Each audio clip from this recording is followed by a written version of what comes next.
నిజామాబాద్లో జరిగిన సంక్రాంతికి వస్తున్నాం సినిమా ప్రీ రిలీజ్ ఈవెంట్లో తాను చేసిన వ్యాఖ్యలపై క్షమాపణ చెప్పారు నిర్మాత దిల్ రాజు. తన వ్యాఖ్యల్ని కొంతమంది తప్పుడుగా చిత్రీకరించారని ఆవేదన వ్యక్తం చేశారు దిల్ రాజు.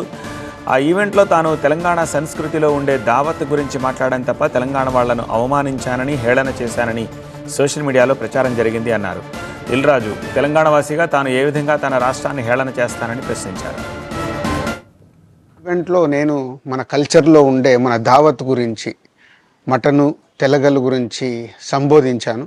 నేను ఆ మాటలలో తెలంగాణ వాళ్ళని నేను అవమానించానని, తెలంగాణ మీద హేళన చేశానని కొంతమంది మిత్రులు కామెంట్స్ చేసి సోషల్ మీడియాలో పెట్టారని తెలిసింది.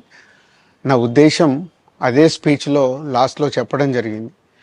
తెలంగాణ మన కల్చరు, మన దావత్తు నేను మిస్ అవుతున్నాను. సంక్రాంతికి 2 సినిమాలు రిలీజ్ అయ్యాక మన తెలంగాణ కల్చర్ దావత్ని నాకు చేసుకోవాలని ఉందని. సో మన కల్చర్ని అభిమానిస్తాను నేను. అదే అర్థం చేసుకోకుండా దాన్ని కొందరు సోషల్ మీడియాలో రాద్ధాంతం చేస్తున్నారని తెలిసింది. నిజంగా మీరందరూ ఆ మాట వల్ల ఏదైనా హర్ట్ అయి ఉంటే నన్ను క్షమించండి. ఎందుకంటే నా ఉద్దేశం అది కాదు. తెలంగాణ వాసిగా ఒక తెలంగాణని అభిమానించే నేను తెలంగాణని హేళన చేస్తానని ఎలా అనుకున్నారో నాకు తెలియదు.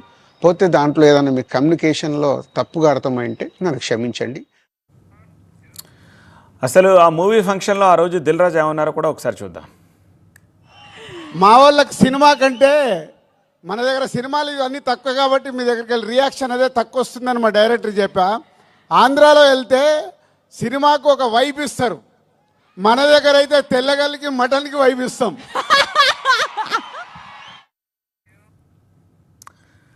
సంక్రాంతికి ఏపీలో సినిమా వైబు ఉంటే తెలంగాణలో దావత్ వైబు ఉంటుందన్న ఈ వ్యాఖ్యలపై పలువురు అభ్యంతరం చెప్పడంతో క్షమాపణ కోరారు దిల్ రాజు.